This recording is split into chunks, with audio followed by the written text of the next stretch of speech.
다 함께 묵도하시겠습니다.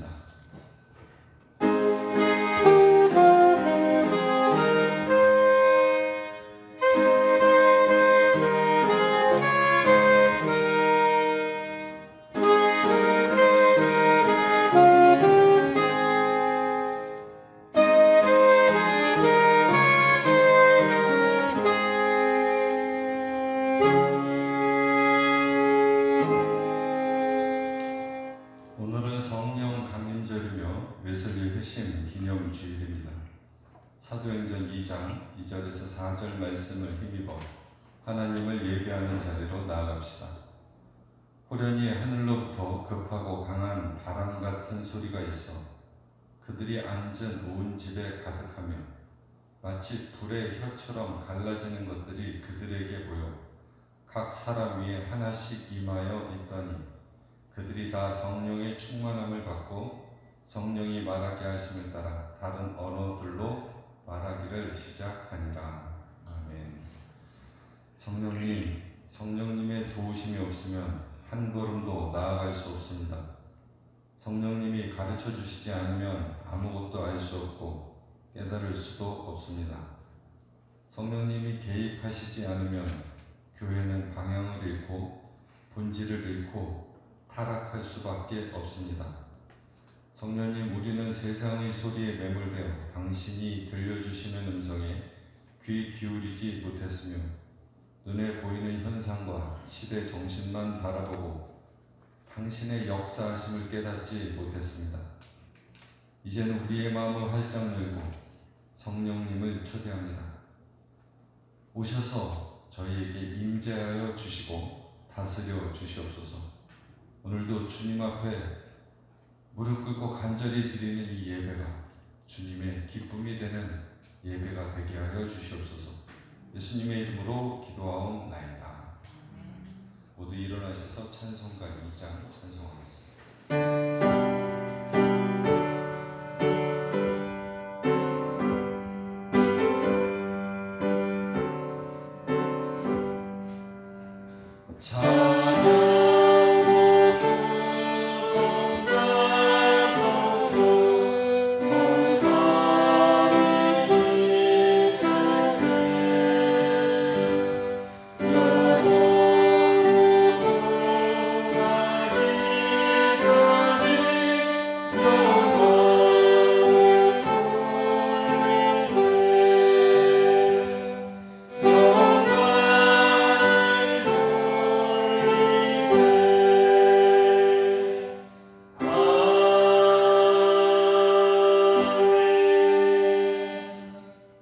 한 주간에 우리의 삶을 되돌아보시면서 참회의 기도를 드리겠습니다. 다 같이 기도하겠습니다.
교만과 자랑을 버리고 성령님의 도우심을 따라 살기로 결심하는 자에게 주님이 주시는 위로의 말씀을 들으십시오. 하나님이 말씀하시기를 말세 내가 내 영을 모든 육체에 부어주리니 너희의 자녀들은 예언할 것이요 너희의 젊은이들은 환상을 보고 너희의 늙은이들은 꿈을 꾸리라. 사도행전 2장 17절 말씀입니다. 사도신경으로 신앙 고백하겠습니다. 나는 전능하신 아버지 하나님 천지의 창조주를 믿습니다. 나는 그의 유일하신 아들 우리 주 예수 그리스도를 믿습니다. 그는 성령으로 잉태되어 동정녀 마리아에게서 나시고 본디오 빌라도에게 고난을 받아 십자가에 못 박혀 죽으시고 장사된 지 사흘 만에 죽은 자 가운데서 다시 살아나셨으며 하늘에 오르시어 전능하신 아버지 하나님 우편에 앉아 계시다가 거기로부터 살아있는 자와 죽은 자를 심판하러 오십니다. 나는 성령을 믿으며 거룩한 공교회와 성도의 교제와 죄를 용서받는 것과 몸의 부활과 영생을 믿습니다. 아멘.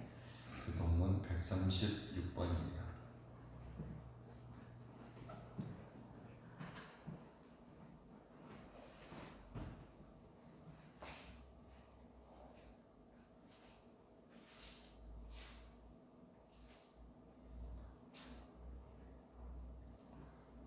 그 후에 내가 내 영을 만민에게 부어주리니 너희 자녀들이 장래일을 말할 것이며 너희 늙은이는 꿈을 꾸며 너희 젊은이는 이상을 볼 것이며 그때 내가 또 내 영을 남종과 여종에게 부어줄 것이며 내가 이적을 하늘과 땅에 베풀리니 곧 피와 불과 연기 기둥이라. 여호와의 크고 두려운 날이 이르기 전에 해가 어두워지고 달이 핏빛같이 변화되니와 누구든지 여호와의 이름을 부르는 자는 구원을 얻으리니 이는 나 여호와의 말대로 시온산과 예루살렘에서 피할 자가 있을 것이며 남은 자 중에 나 여호와의 부름을 받을 자가 있을 것입니다. 아멘. 찬송가 185장 찬송하겠습니다.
존귀하신 아버지 하나님, 오늘도 거룩한 주님의 날에 주의 백성들을 이 자리에 불러 모아주시고 저희로 하여금 하나님의 은혜와 사랑과 말씀을 듣게 하시니 감사를 드립니다. 아버지 하나님, 주님께서 승천하시면서 저희들에게 성령을 주시겠다고 약속하셨습니다. 그 성령님은 하나님이시며 늘 우리를 보호하시고 지키시고 인도하시며 능력을 주시는 분이라고 말씀하셨습니다. 웨슬리 목사님도 성령을 받고 회심하여 큰 하나님의 영광을 나타내는 사역자로 불림받았습니다. 우리가 이 땅에서 우리의 인생을 살아갈 때도 성령님이 도와주셔야지만 우리의 인생이 안전하고 평안하리라고 믿습니다. 성령님이 오실 수 있도록 우리의 마음을 정결케 저희가 하고, 성령님이 오셨을 때 기쁜 마음으로 맞아들이는 저희들 되게 하여 주시옵소서. 그리하여 성령의 인도하신 대로 살며 성령의 열매가 주렁주렁 맺히는 저희들의 인생이 되게 하여 주시옵소서. 오늘도 주님 앞에 나온 모든 주님의 자녀들 기억하여 주시고, 또 저희의 기도 속에 있는 모든 사람들을 주님 기억하여 주시옵소서. 함께해 주시옵소서. 예수님의 이름으로 기도하옵나이다.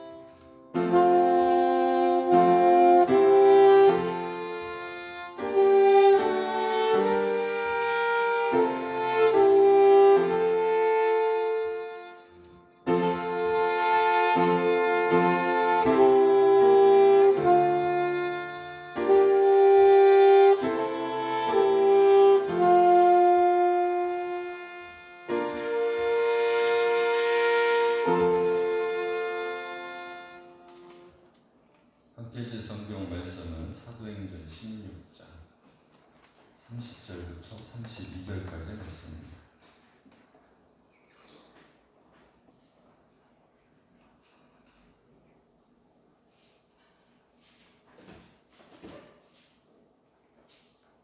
사도행전 16장 30절부터 32절까지 다 같이 합독하겠습니다. 시작. 그들을 데리고 나가 이르되 선생들이여 내가 어떻게 하여야 구원을 받으리까 하거늘 이르되 주 예수를 믿으라. 그리하면 너와 네 집이 구원을 받으리라 하고 주의 말씀을 그 사람과 그 집에 있는 모든 사람에게 전하더라. 아멘. 한 주간 잘 지내셨습니까? 네. 저도 잘 지냈습니다.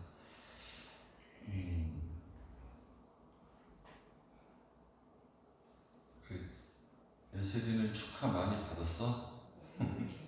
기분 좋았겠네. 그런 좋은 일들이, 좋은 소식이 복음이라고 그랬잖아요. 기쁜 소식. 여러분들에게서도 제가 매일 들을 수 있었으면 좋겠습니다. 우리 이금란 성도네 그 둘째 그 도라미는 아토피가 심했잖아요. 알러지 때문에. 근데 이제 계란이 들어간 제품은 하나도 못 먹었었는데 이제 그거는 다 낫대요. 완치가 돼서 이제 다 먹을 수 있는데 견과류 알러지가 아직도 좀 남아 있다고 하네요. 그것도 빨리 다 없어지고, 또 전체 도우리의 오목가슴도 주님의 은혜로 채워질 수 있도록 여러분들이 더 기도해 주셔서 또 복된 소식이 들려왔으면 좋겠습니다. 오늘 본문은 빌립보라는 지역에서 일어난 사건입니다. 바울과 실라가 빌립보에 전도하러 갔다가 거기 갇히게 됩니다. 감옥에. 사람들이 음해하고 비방을 해서 갇히게 되는데 감옥에 갇혀서 바울과 실라가 찬송하고 기도하는 거예요. 그랬더니 큰 지진이 그 지역이 뭐 지진이 가끔씩 일어나는 지역이기는 하지만은 큰 지진이 일어나가지고 옥토가 이렇게 막 흔들려서 움직이고 뭐 옥토는 지진 나면 움직일 수 있죠. 흔들릴 수 있죠. 그런데 손발에 찼던 작고 수갑 뭐 그런 것들 있잖아요. 그런 것도 다 풀리고 문도 다 열리고 그렇게 됐어요. 그 후에 간수 있죠. 감옥을 지키는 간수가 물어보는 거예요. 이 하나님의 사람이구나. 그리고 이들이 그냥 도망갔다면 나는 죽을 수밖에 없었는데 도망가지 않아서 얼마나 감사해요. 그래서 이제 물어보는 거예요. 내가 어떻게 해야 구원을 받을 수 있겠습니까? 라는 거죠. 구원을 받는다라는 거, 우리 기독교에서는 너무 흔하게 하는 말이라 감회가 이렇게 새롭지 않아요. 그런데 이 구원이라는 거를요, 잘 곰곰이 묵상을 하면은요, 이게 얼마나 감사한 일이고 얼마나 귀한 일인지를 몰라요. 예를 들어서 우리가 배를 타고 가다가 배가 어디에 부딪혀가지고 이렇게 침몰한다라고 생각을 해봅시다. 망망대해에서 죽을 수밖에 없는 거예요. 100% 죽죠. 근데 거기서 건져주는 거예요. 누군가가 나타나서. 그걸 구원이라고 해요. 내가 큰 병에 걸려서 혹은 무슨 교통사고가 나서 죽을 것 같은 위험한 상황이었는데 그걸 막아주는 거죠. 그걸 구원이라고 합니다. 어떤 인생의 삶에서 어려운 일이 왔을 때 내가 헤쳐나갈 능력이 없고 힘이 없을 때 그것을 해결해 주시는 것, 그것을 구원이라고 해요. 그러니까 굉장히 정말 중요한 게 구원이에요. 그러니까 여러분들도 그렇게 구하셔야 돼요. 예수님 나를 구원하여 주시옵소서. 이 상황에서 우리는 예수 그리스도를 믿음으로써 저 천국으로 가는, 지옥으로 가지 않고 죽으면은 지옥과 천국 두 군데가 있는데 우리는 지옥으로 가지 않고 천국으로 갈 수 있는 구원, 그게 굉장히 중요한 거죠. 그것을 이미 받았지만 우리가 살면서 이 땅에서 닥치는 모든 어려움에서 하나님 저희를 구원해 주시옵소서 라고 기도하셔야 됩니다. 오늘 이 간수는 죽을 수밖에 없었어요. 간수의 사명은 뭐예요? 감옥을 지키는 거예요. 죄수들을 못 도망가게 지키는 거예요. 근데 뭐 지진이 일어나는 거야 어쩔 수 없지만 옥문이 열리고 수갑까지 풀려졌다는 것은 도저히 이해할 수 없는 일이잖아요. 근데 그렇게 됐다는 거예요. 충분히 도망갈 수 있었는데 안 도망갔다는 거죠. 죽을 수밖에 없는 그런 상황인데, 그런 상황에서 바울에게 물어보는 거예요. 내가 어떻게 해야 구원을 얻을 수 있겠습니까? 우리에게 구원이 필요한 일이 정말 많아요. 그렇죠? 구원이 필요한 일이. 어쩌면 날마다 우리에게는 구원이 필요할 수도 있다는 거예요. 그 질문에 바울이 이렇게 대답합니다. 주 예수를 믿으라. 그리하면 너와 네 집이 구원을 받으리라. 주 예수, 이건 예수님이 하신 말씀이 아니잖아요. 예수님이 하신 말씀이 아니고 바울이 한 거예요. 바울은 예수님을 본 적도 없어요. 혹시 모르죠. 어떻게 스쳐 지나가다가 봤을 수도 있겠지만은 공식적으로는 본 적이 없어요. 성경에서. 그리고 바울은 예수를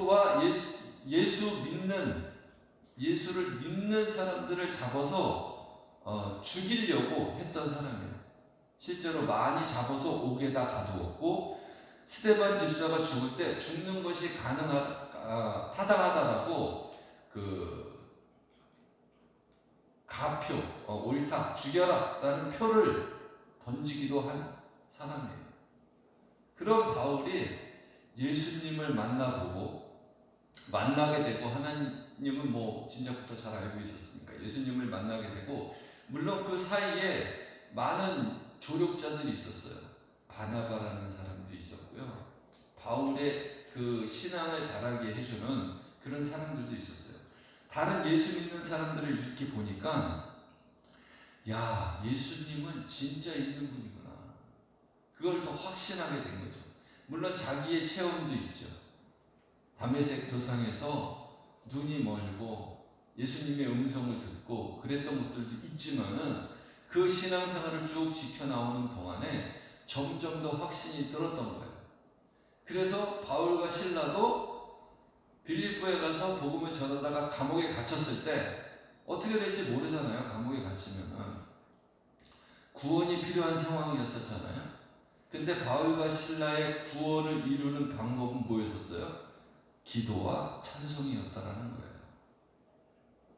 물론 확신 있는 믿음도 중요하죠. 기도와 찬송을 했더니 성령님 임하시고 모든 것들이 풀려진 거죠. 그랬던 바울이 간수가 물어보는 질문에 이렇게 대답합니다. 주 예수를 믿으라. 그리하면 너와 네 집이 구원을 얻으리라. 구원은 뭐라고 했어요? 너무너무 중요한 거예요. 너무 중요한 거예요. 우리 인간 세상에 우리가 살면서 너무 중요한 거예요. 하나님 나를 구원. 우리가 그 시편에 보면 다윗의 고백 중에서도요, 그 다윗의 고백을 이렇게 쭉 보면은 대부분이 뭐냐면은 하나님 저를 구원하여 주시옵소서. 굉장히 많은 부분이죠.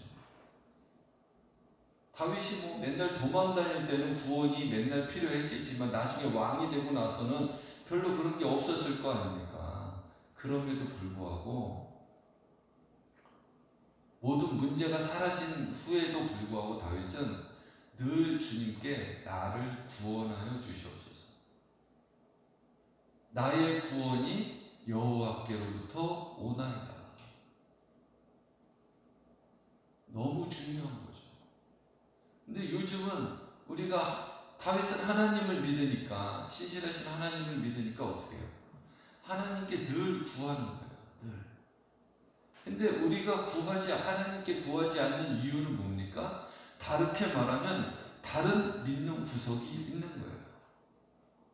근데 우리가 믿는 다른 구석은요, 다른 구석에 그 믿는 것들은 허망한 거예요. 계속 있지 않아요. 있다가도 없어지는 것이죠. 바울은 오늘 본문에서 두 가지를 얘기합니다. 주 예수를 믿으면 구원을 받는다.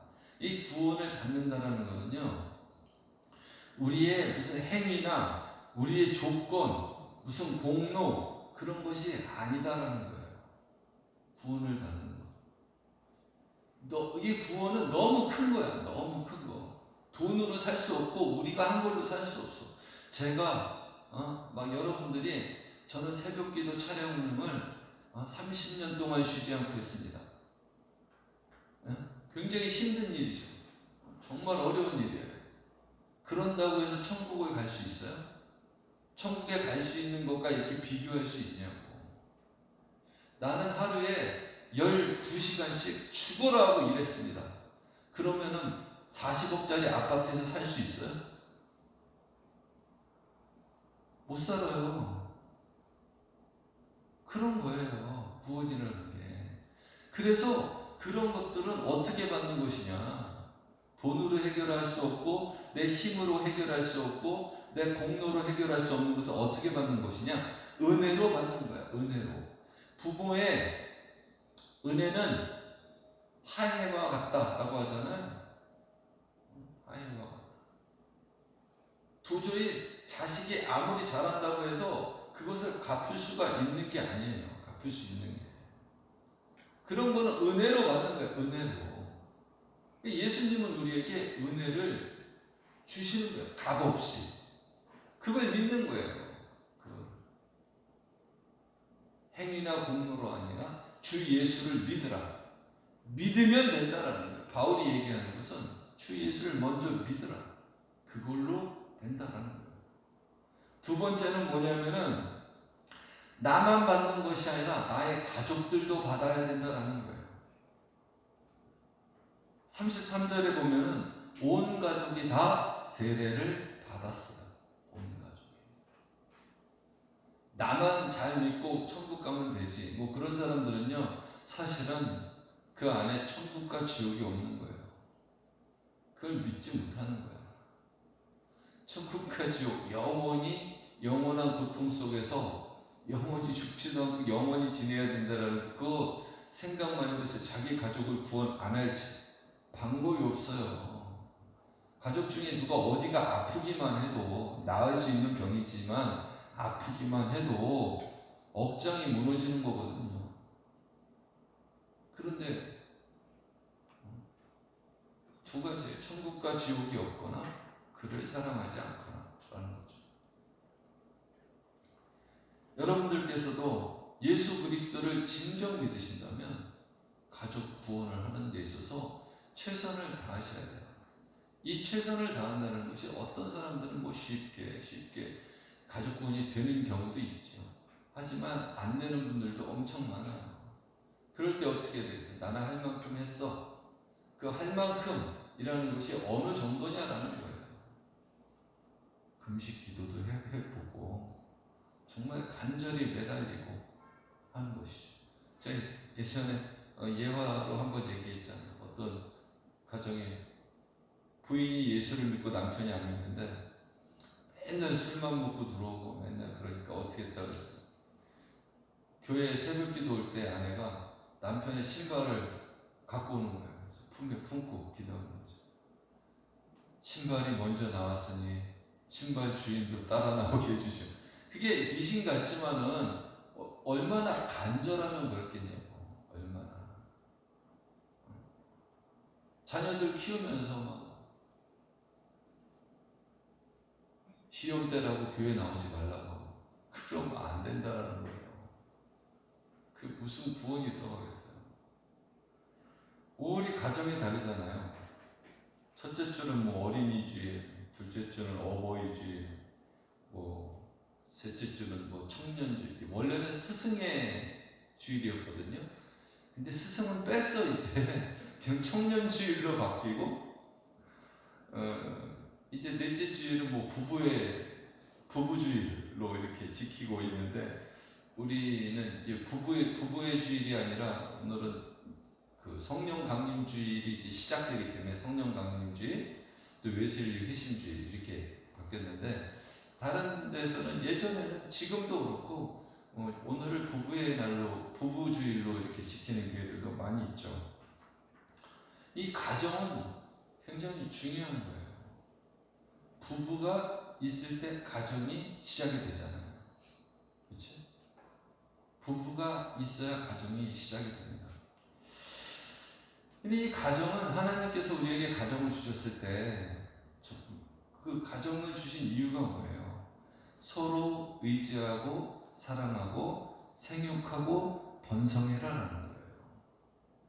의지하고 사랑하고 생육하고, 생육이 뭐예요? 자라나는 거예요. 번성하는 거예요. 그러라고 했는데 요새는 이 가정이 생육하려면 어때야 돼요? 영양 공급이나 모든 것들이 적절히 있어야 되잖아요. 근데 그렇지 않고 막 집에 막 서로 가기 싫어하고 막 그런 세상이 되고, 번성하기는 하는 것 같아. 자꾸 분열이 되니까 집안들이 분열이 되니까 애들도 다 나가서 살고.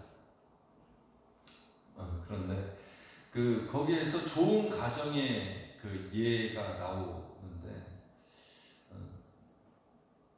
그 좋은 가정의 예를 들면서 성경적인 관점에서 같이 한번 보도록 하려고 합니다. 이 가정은 경제적인 기능이 있어야 된다는 거예요.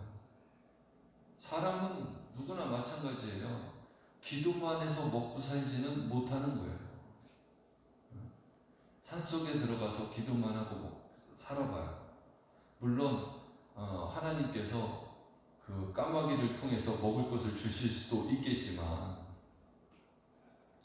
아주 깊은 그렇게 되기까지는요 보통 그 기도의 그 수준이 높지 않고선 그렇게 되지 않아요. 뭐 아무나 그렇게 되는 게 아니에요. 최소한 엘리야 정도처럼 돼야지. 그 해마다 부활절 되면 요즘은 좀 덜 나오는데 뭐 나는 사자우리에 가도 기도를 많이 했기 때문에 사자가 나를 잡아먹지 못한다라고 막 들어가는 사람들이 예전에 있었어요. 다른 나라에. 어떻게 됐겠어요? 그 사람이 기도 안 하고 진짜 들어갔겠어요? 그게? 기도하고 확신이 있으니까 들어간 거잖아요. 근데 어떻게 됐겠어요? 죽었어요. 그거는 하나님을 시험하는 행동이지. 그렇게 하면 안 되죠. 사람은 경제적인 기능이 있어야 돼요. 이 가정이 있어야 돼요. 가정이. 막 일하기 싫어하는 사람들 있거든요.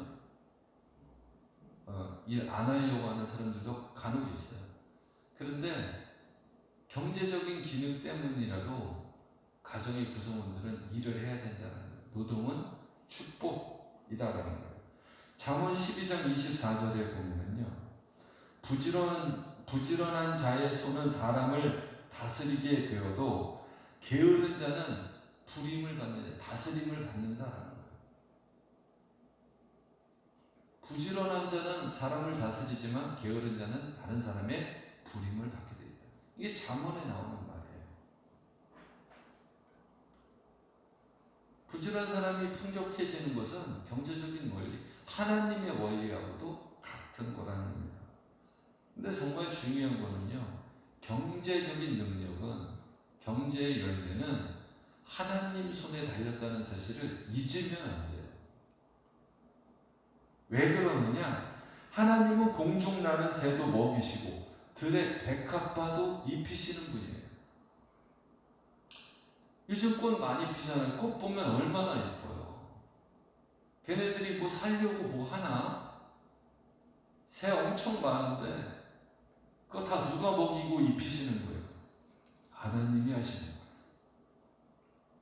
솔로몬이 아무리 좋은 옷을 입어도 들에 핀 꽃보다 못하다라는 거예요. 그 옷이. 그 옷의 아름다움이. 경제적인 능력을 주시는 분이 누구시라고요?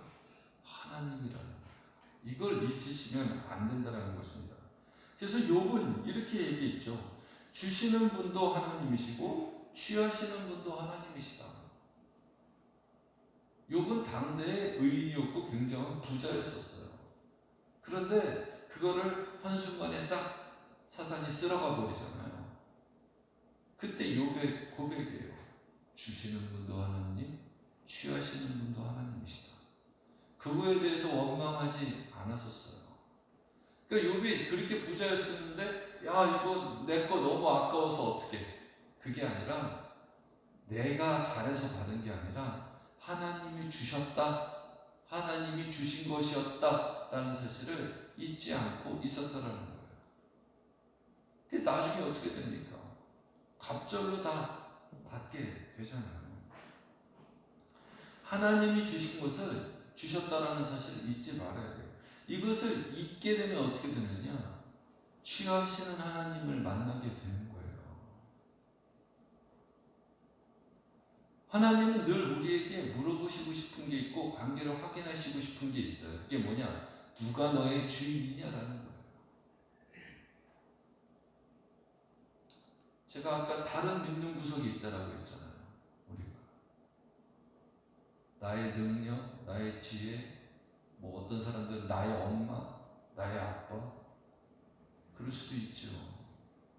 그것이 뭐 내 경험이 될 수도 있고 내 자격증이 될 수도 있고 뭐 돈이 될 수도 있고 건강이 될 수도 있고 운동선수들 같은 경우에는 건강과 뭐 재능 그런 거 아니겠습니까?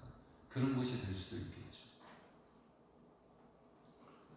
그것을 믿지 말라. 믿는다, 의지하지 말라라는 거예요. 오직 구원은 어디로부터 온다? 하나님께로부터 온다라는 사실입니다.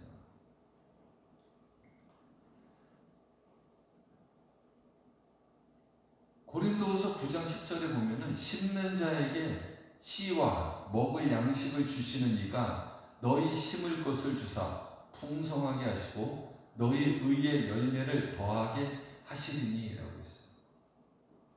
심는 자에게 뭐를 주신다고 했어요? 씨와 먹을 양식을 주신다.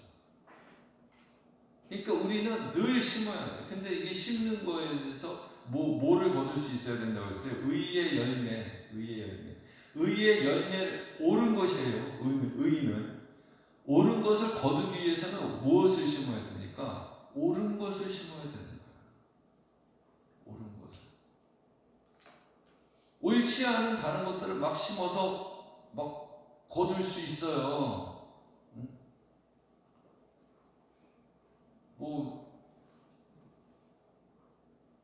내 거 아닌 거를 뿌릴 수도 있는 거고요. 남의 밭에다 뿌릴 수도 있는 거고요. 그런 거는 안 된다는 거예요. 어쨌든 우리는 늘 심어야 돼요. 왜 심어야 돼요? 내일 거두기 위해서. 오늘은 무엇을 먹는 거예요?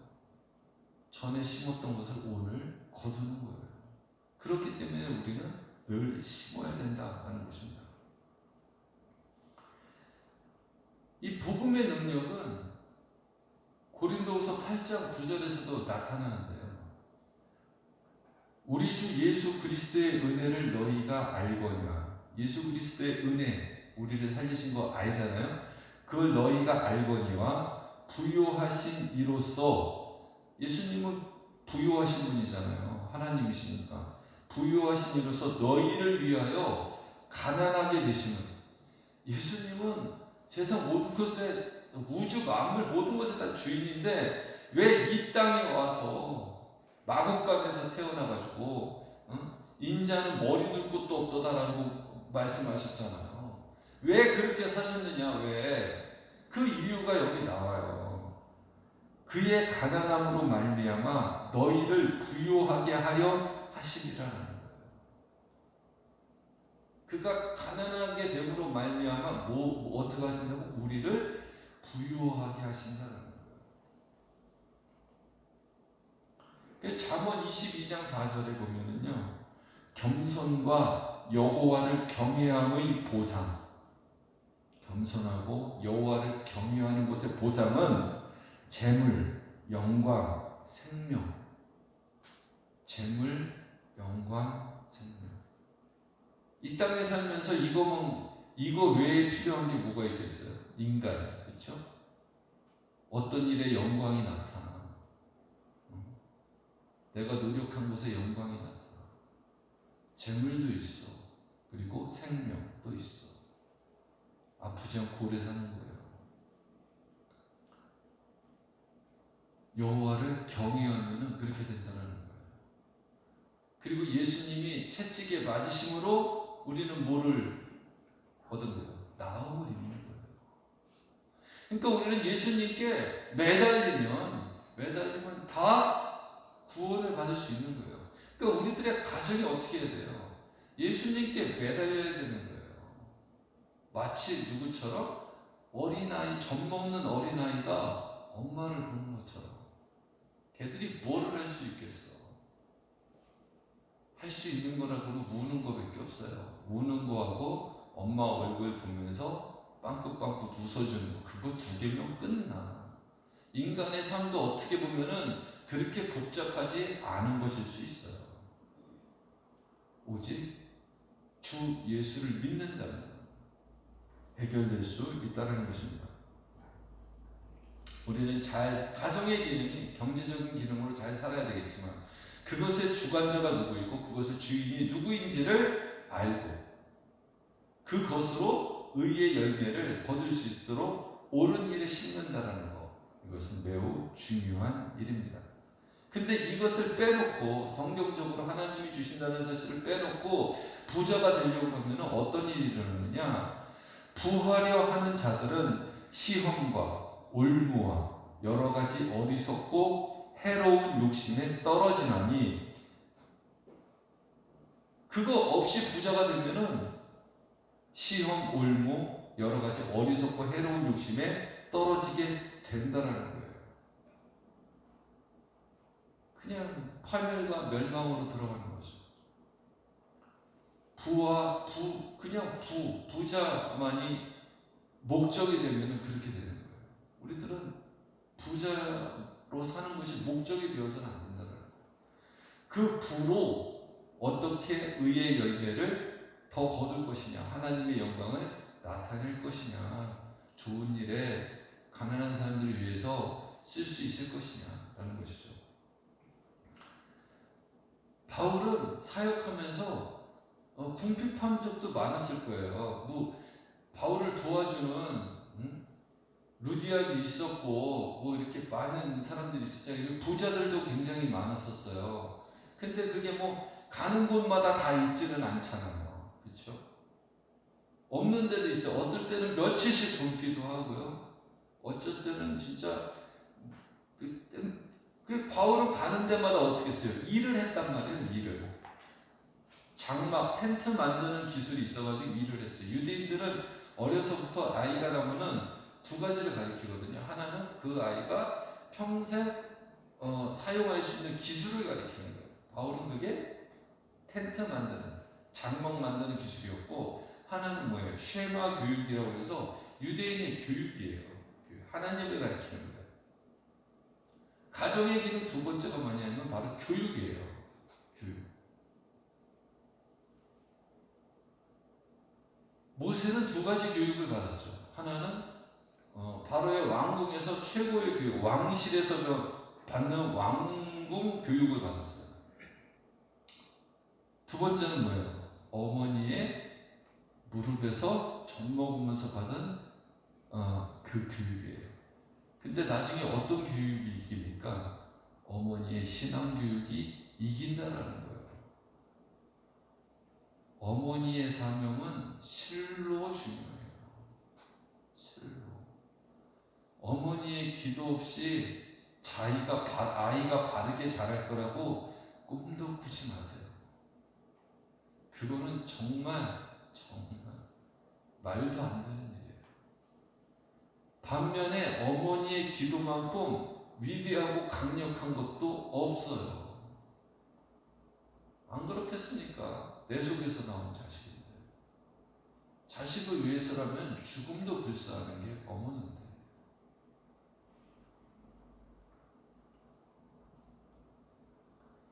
우리가 사람이 태어나면 교육을 몇 년 받나요? 초등학교 6년, 중고등학교 6년, 12년, 대학교 4년, 그럼 16년. 어떤 사람은 대학 안 가는 사람들은 좀 덜 받고, 대학 간 사람들은 좀 더 받고, 16년 받고, 대학원까지 간다고 하면은 한 16년에서 18년이나 19년을 받는 거예요, 사람들이. 교육을 보통 16년 이상을 받는다라는 거예요. 잘 생각해 보세요. 사람이 교육을 16년 이상 받으면 어떻게 해야 돼요? 보다 더 착해지고, 보다 더 세상이 살기 좋아져야 되겠죠. 그렇죠? 그런데 지금 그래요?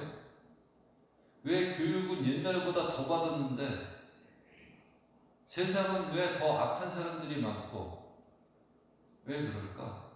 이 교육이 잘못된 거예요. 그렇죠? 바로 애굽에서 있는, 바로의 왕궁에서 있는 그런 교육이야. 무신론 교육이라는 거예요. 사람은 이렇게 살아야 돼. 인간론적인 교육은 충분히 있어요. 그걸 함에도 불구하고 16년을 가르침에도 불구하고 왜 아이들은 점점 자기밖에 모르고, 왜 범죄는 점점 많아지고, 그런 얘기 하면은 사람이 늘어서 그런다라고 하는데, 우리나라 사람 점점 줄고 있거든요. 점점 줄고 있어요. 이 교육을 바꿀 수 있는 게 뭐예요? 어머니의 교육이라는, 가정의 교육이야. 가정 교육. 그래서 중요하다는 겁니다.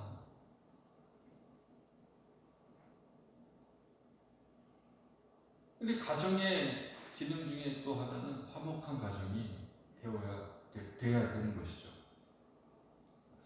아까 그 쉐마 교육 나왔는데, 그 유대인들의 교육이 쉐마 교육이 성경 말씀을 가리키는 거예요. 우리가 이제 구약에 나오는 거 보면, 신명기 같은 데 나오는 거 보면 그게 다 쉐마 교육이에요. 그래서 구약에 여러분들이 보시면 이런 말 나오죠. 들으라 이스라엘아, 이렇게 시작을 한단 말이에요. 네? 들으라 이스라엘아. 그러면 그 쉐마 교육을 할 때 그렇게 하는 거예요. 사람들을 모아놓고 들으라 이스라엘아, 그럼 그 사람들이 뭐라고 하겠어요? 아멘이라고 하는 거예요. 하나님의 말씀을 듣는 거니까 셀라라고도 하고 아멘이라고도 하고 이제 막 그렇게 하겠죠. 듣겠습니다라는 거예요. 근데 들으라 이스라엘아 하고서 나오는 그 말씀들이 너희가 잘되고 복받고, 그런 말만 나오지 않는다라는 거예요. 회개하라, 돌이키지 않으면 죽임을 당하리니. 그럼 뭐라고 해야 돼요? 들으라 이스라엘아, 너희가 빨리 회개하고 돌이키지 않으면 정령 죽으리니. 그럼 뭐라고 해야 돼요? 싫어요라고 해? 그거에는 싫어요가 없어요. 그냥 무조건 아멘이야. 하나님의 말씀. 쉐마 교육이라는 게 그래요. 할아버지고 할머니고 어린애고 다 동일해. 다 하나님의 말씀 앞에서 그렇게 교육을 하는 거예요. 딱 사람들이 쫙 모여놓고 남녀노소 다 놓고서 들으라 이스라엘아 하면 아멘 하는 거예요. 그리고 하나님의 말씀을 전하는 거예요. 죄에서 돌이키라, 악에서 돌이키라. 뭐 시편도 마찬가지잖아요. 죄인의 길에 서지 말고.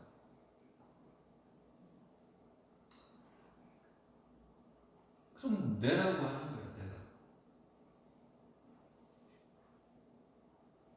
이런 교육적인 기능들이 있어야 된다는 것입니다. 그리고 사명적인 기능이에요. 세상에 사명 없는 사람이 어딨겠어요? 엄마, 아빠, 자식도 다 사명이 있죠? 나라도 사명이 있는 거예요. 대통령도 사명이 있는 거예요. 사명대로 살지 않으면 그곳은 분열되어지고 마는 겁니다. 근데 요즘 보면은 자기의 사명은 감당하지 않으려고 하고 받을 것만 생각하는 거죠. 가정에서도 어때요? 자기만 살려고, 그걸 사명이 없는 거예요. 아이들도 마찬가지고 부모도 마찬가지예요.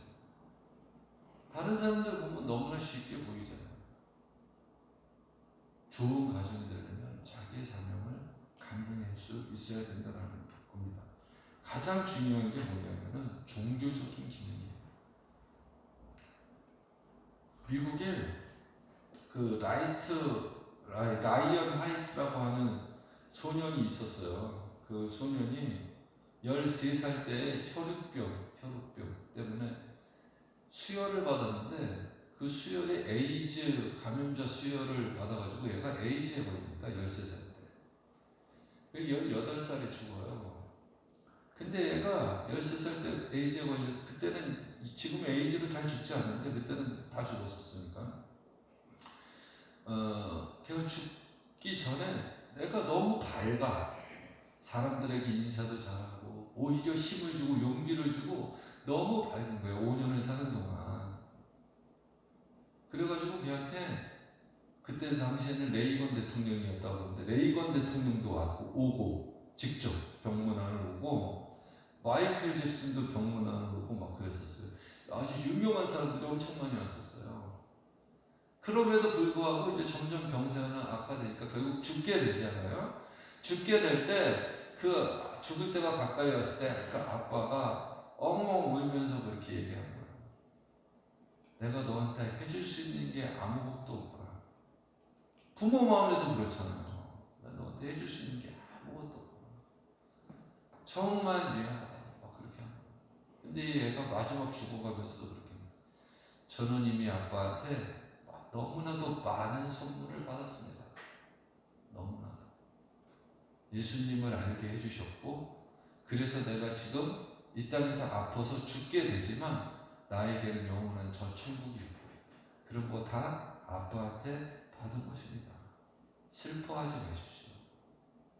너무 고맙습니다. 너무 감사합니다. 이거 보면은 사람 꼭 오래 살아야 되나? 그런 생각도 있어요. 천재죠. 영성으로 얘는 천재예요. 그 모차르트도 일찍 죽었잖아요. 천재들은 일찍 죽는다고 하는데 영성으로 이렇게 된 사람들도 참 영성적인 천재인 것 같아요. 아빠는 내게 천국 열쇠를 주셨습니다. 이미 너무 많은 선물을 받았습니다. 라고 하는 거죠. 가장 위대한 선물이 뭐예요? 구원이에요. 구원보다 큰 선물은 없어. 여러분들이 뭐 지금 아무리 좋은 거 뭐 갖는다고 해봐요. 아무리 좋은 거. 여러분들 마음속에 또 기분 좋겠지. 하지만 그것이 영원하진 않아요. 그보다 더 큰 선물이 정말 세상 무엇과도 바꿀 수 없는 것은 구원이라는 선물이에요. 이 기능이 어디에 있어야 돼요? 가정에 있어야 돼요. 가정에. 이거는 행동으로밖에 보여줄 수 없어요.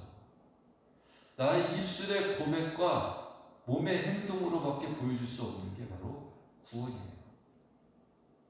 이 기능이 저와 여러분들에게 있기를 주님의 이름으로 축원을 드립니다.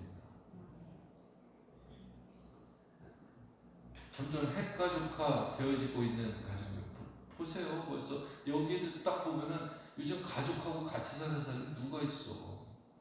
이 딱 보니까 정혜정 집사님네밖에 없네. 와. 물론 예슬이 하나밖에 없지만은 윤희네도 있네. 예슬이 하나밖에 없기는 하지만은 그나마 다른 집들은 하나도 없어요. 우리 20년 전만 해도요. 가족은 다 같이 결혼하기 전까지는 같이 사는 걸로 알았어. 다. 지금은 세상이 이래요. 조금 더 있으면 어떻게 돼요? 더 심해지겠죠. 미국하고 똑같아진다니까요. 이제 우리 아이들이 낳는 아이들은요 엄청 불쌍해요. 걔네들 18살 되면 집에서 나가야 돼요. 나가고 싶어서 나가는 게 아니라 아마 법적으로 나가라고 할지도 몰라요. 지들이 알아서 먹고 사는 거야. 점점 그렇게 되는 거죠. 세상이에요. 지금이라도 우리의 가정이 본질을 되찾아야 돼요. 하나님이 이 가족을 이 땅에 만들어 놓으셨을 때 그 본질, 사랑하고 화목하고 생육하고 번성하는 거예요.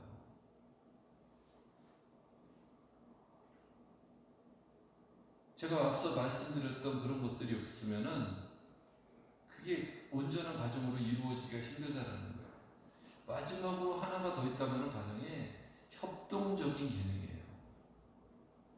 자꾸 이렇게 개인주의 막 그렇게 개인주의 왜 생겼어요? 그거 우리 때문에 생긴 거예요. 아이들을 그렇게 키운 거야. 그 나무 있잖아요. 공사할 때 쓰는 나무가 이렇게 세로가 넓이가 10cm, 이렇게 두께가 5cm 되는 이렇게 나무 기둥 있잖아요. 강목. 별로 크지 않아요. 두께가 이 정도 되는 거예요. 이 정도. 이렇게. 그게 나무가 이렇게 이 위에서 누르면 부러지는 게 275kg의 무게가 있으면 이게 부러진대요. 5cm에 10cm가 275kg, 쌀 한 3가마, 80kg짜리 3가마 놓으면 이게 부러지는 거예요. 그런데 얘를 2개를 붙여놓잖아요. 2개를 놓고서 올려놓으면은 2배의 무게를 견디는 게 아니라 3배의 무게를 견딘대요. 3배의 무게를. 그런데 얘를 붙여놓고서 못으로 박아놓잖아요. 못으로 움직이지 않게 못으로 꽉 박아놓잖아요. 그럼 8배를 견딘대. 8배. 엄청 많이 견디는 거죠.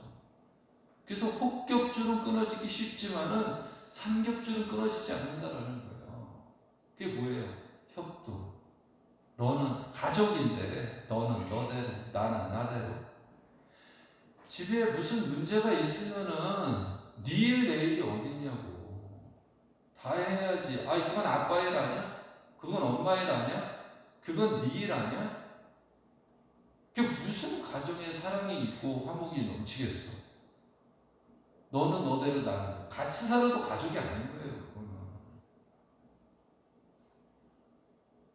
협동적인 기능, 협력적인 기능이 있어야 돼. 그런 사랑 속에서 자라야 아이들이 그런 사랑을 받는데, 너는 너대로, 나는 나대로. 그러면 안 된다는 것입니다. 여러분들 성경책 갖고 오셨나요? 다? 성경책 갖고 오셨으면은 성경에 손을 올리세요. 성경에 손을 올리세요.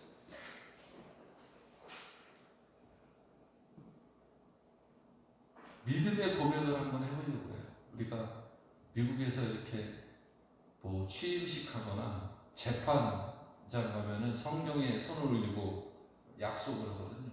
한번 하겠습니다. 나는 경제적인 면에서 복음의 능력이 미치는 것을 믿습니다.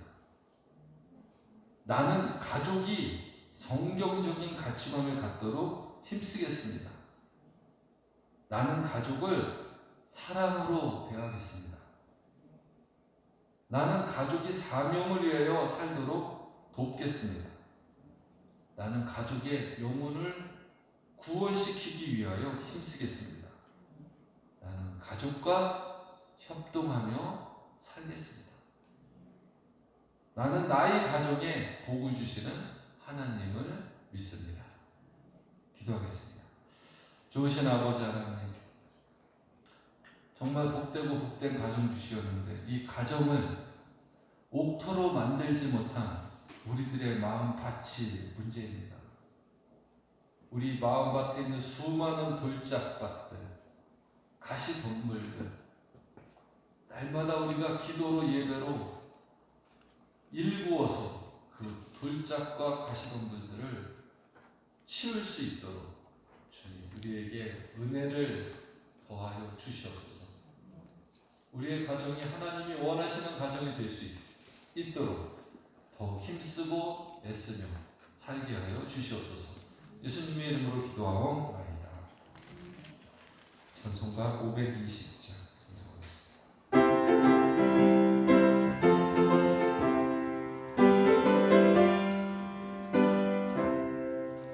듣는 사람마다 전하여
복수하고 사신다고 그랬었는데 코로나로 우리가 모일 수가 없어요. 그래서 여러분들 가정에 이렇게 치킨 이렇게 상품권으로 보내드렸으니까 맛있게 드시고 못 쓰시는 분들은 없겠죠. 뭐 카톡이 되는 분들한테만 보내드렸고 카톡이 안 되는 분들은 따로 하실 거예요. 이렇게 하시고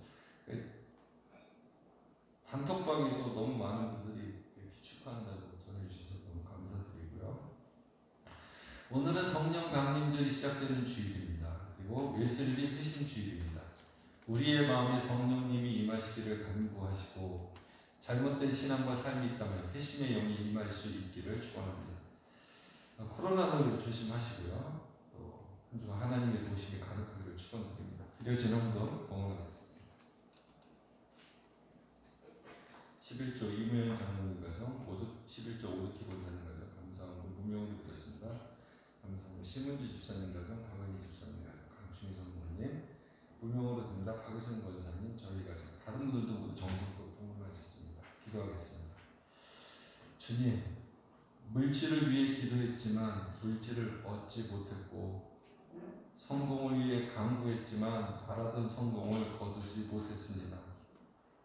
내가 원하는 것들은 응답되지 않았지만 믿음을 잃지 않았음에 감사합니다. 주님이 내 생명과 소유의 주관자이심을 고백합니다. 넉넉할 때도 주님께 순종하게 하시고 가진 것이 없어 궁핍할 때도 주님을 향한 섬김이 인색하지 않게 해 주시옵소서. 드릴 때마다 감사합니다. 예수님의 이름으로 기도하옵나이다.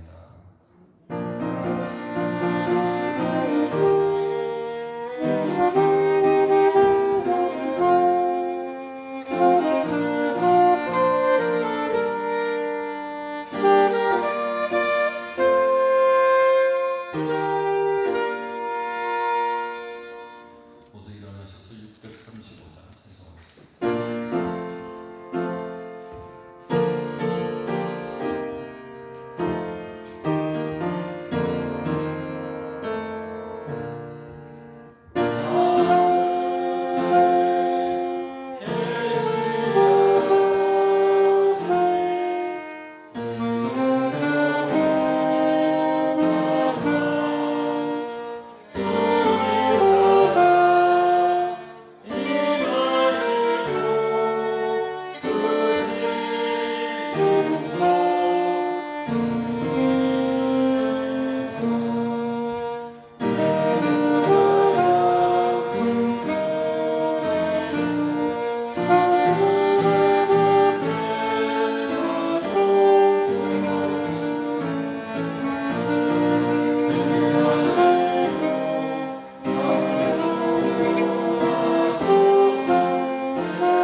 여러분들은 이제 세상으로 가서 그리스도의 빛과 소금이 되십시오.